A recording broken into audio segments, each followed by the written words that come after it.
There was a moment in the Cold War when the balance of power didn't shift in a battlefield, it shifted in the sky. When Soviet radar operators first tracked the F-15 Eagle and realized what it could do, something became undeniable. The United States had built the most dominant air superiority fighter the world had ever seen. Not equal, not competitive, superior. And for millions of Americans watching from home during those tense decades, that mattered. Because this wasn't just about a jet. It was about proving that when challenged, American industry, American engineers, and American pilots could rise higher, fly faster, and think smarter than any adversary on Earth. The story of the F-15 begins in the shadow of hard lessons. The Vietnam War had exposed weaknesses in air combat doctrine, and American leadership understood that air superiority could never again be assumed. It had to be absolute. Out of that realization came a machine designed with one uncompromising purpose: to win every fight it entered. Developed by McDonnell Douglas for the United States Air Force, the F-15 was engineered around raw power and total dominance. Twin engines gave it extraordinary thrust. Its thrust-to-weight ratio allowed it to climb vertically, almost like a rocket. Its radar could detect and track enemies long before they knew it was there. It wasn't built to survive combat, it was built to control it. Across the Iron Curtain, the Soviet Union had its own pride in aviation technology. The introduction of aircraft like the MiG-25 had shocked Western analysts with its speed and altitude performance. Soviet pilots trained rigorously, confident in their machines and doctrine. But speed alone does not guarantee victory. When intelligence reports began filtering in about the Eagle's performance, there was skepticism. Every nation exaggerates its capabilities, every military boasts. Yet as more data accumulated, the tone began to change. The first time Soviet pilots truly grasped what the F-15 represented was not through propaganda, but through performance.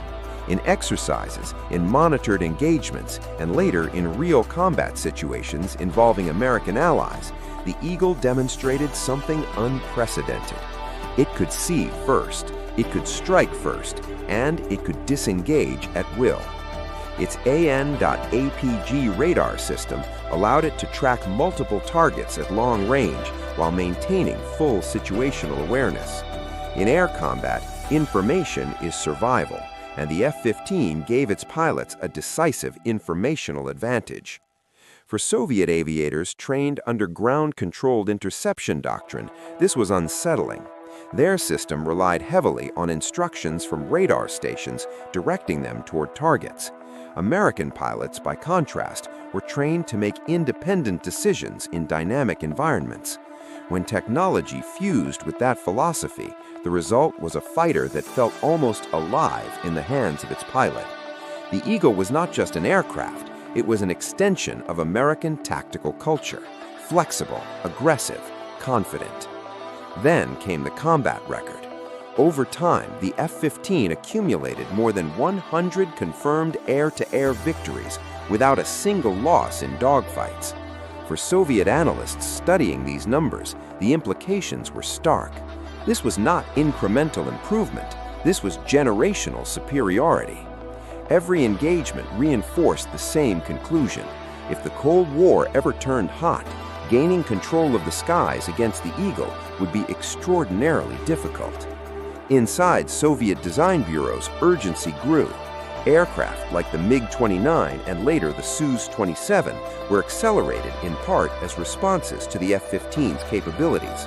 Engineers worked tirelessly to close the gap. Pilots trained harder. Yet even as parity narrowed in some areas, the psychological impact of the Eagle's early dominance lingered. The first impression had been powerful, and in military competition, perception shapes strategy. For Americans who lived through those years of tension, knowing that the United States possessed unquestioned air superiority brought a quiet but profound reassurance. The Cold War was a chess match played with nuclear stakes. Every technological edge reduced uncertainty. Every demonstration of superiority strengthened deterrence. The F-15 Eagle was more than aluminum and avionics. It was a guarantee that American forces would not be outmatched in the skies.